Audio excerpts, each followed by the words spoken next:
escuchar también, si me permites, Rafa, yo sé que todos tienen complicada la agenda, pero para escuchar a Sevilla, claro, a Jaime Hernández, pongamos a don Pedro Ferriz que retoma los dichos por Ricardo Salinas Pliego, y vean, escuchen lo que dice don Pedrito. No sé si a ti, pero a mí me ha tocado ser víctima del SAT. Y sí, he sido extorsionado por el Servicio de Administración Tributaria en varias, no una, en varias ocasiones.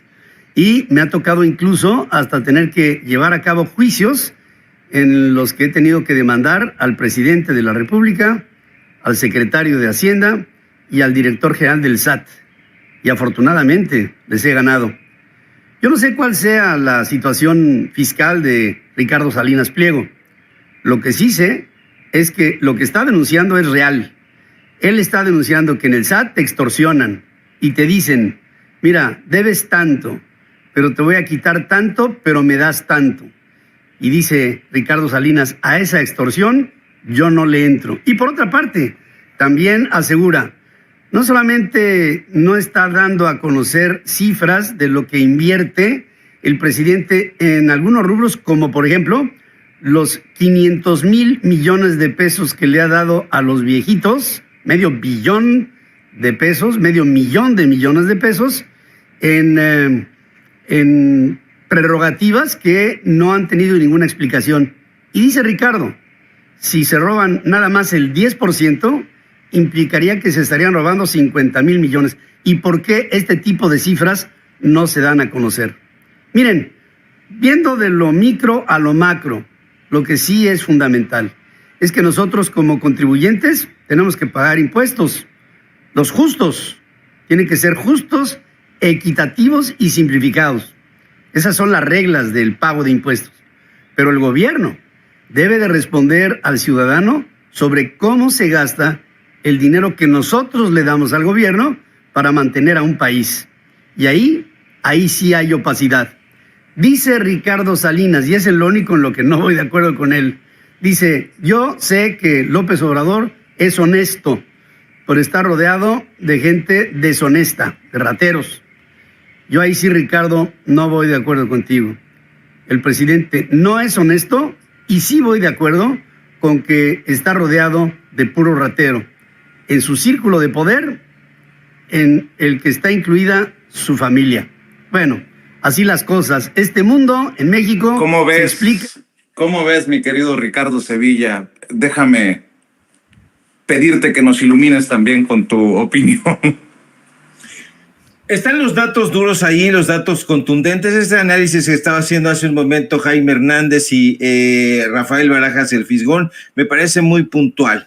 Yo agregaría ahí algunos nombres porque se sabe perfectamente, para que la gente entienda un poco de qué estamos hablando. Estos personajes que hoy están haciendo la crítica durísima en contra del presidente López Obrador, están animando una campaña sucia, pero son operadores mediáticos de la derecha, y hay que decirlo con todas sus letras. Hay una revista llamada Letras Libres, por ejemplo, que es la heredera, así se presume ella, de la revista Vuelta de Octavio Paz. Octavio Paz contrató a Enrique Krause Kleinbord, quien era el subdirector de esa revista, para que vendiera espacios publicitarios y para que administrara la revista. Entonces este personaje iba y vendía los espacios publicitarios, tenía una agenda y le proponía la venta de espacios, lo que hoy se conoce como el Media Kit. Este personaje lo manejaba, y quien manejaba el dinero, y a la gente se le ha olvidado, pero hay que recordárselo, era el tesorero de la revista Vuelta. Y ocurre que el tesorero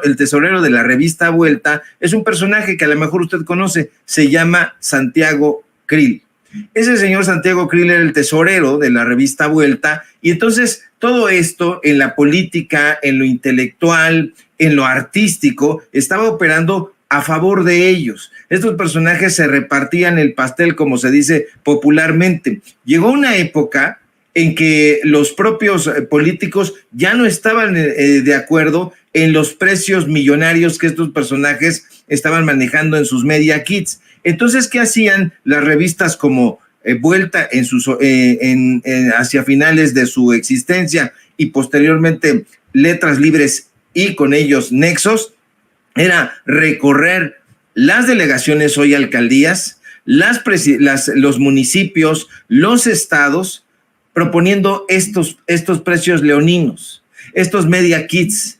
Y cuando los actores políticos decidían no comprar sus pautas publicitarias, venía una campaña de descrédito. Pero uno pensaría que eso ocurrió en el pasado. No, sigue ocurriendo en este momento. La mayoría de estos personajes, de los dueños de estos medios de comunicación, intentaron acercarse al gobierno en turno. En este caso, el gobierno que encabeza el presidente López Obrador, intentaron la misma estrategia, presentar sus media kits, los favores, la campaña mediática de acompañamiento, y el presidente López Obrador dijo no.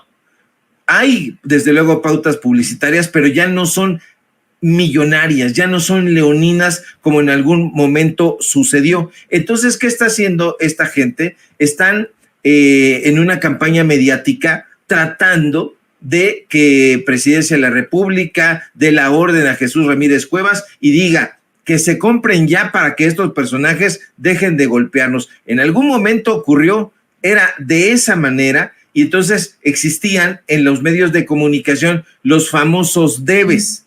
Entonces esos famosos debes eran lugares específicos dentro de los periódicos, dentro de las revistas, que se compraban y venía el boletín. Por eso es muy importante atender a estas lecciones que está dando tanto Jaime Hernández como Rafael Barajas el Fisgón. ¿Por qué? Porque ellos conocen perfectamente cómo se trabajaba en una época determinada. Y nosotros también sabemos cómo se trabajaba en una época determinada, y en este momento se sigue trabajando de esa forma. Evidentemente, esto deja al descubierto que esos medios de comunicación no vivían de las pautas publicitarias de las empresas privadas.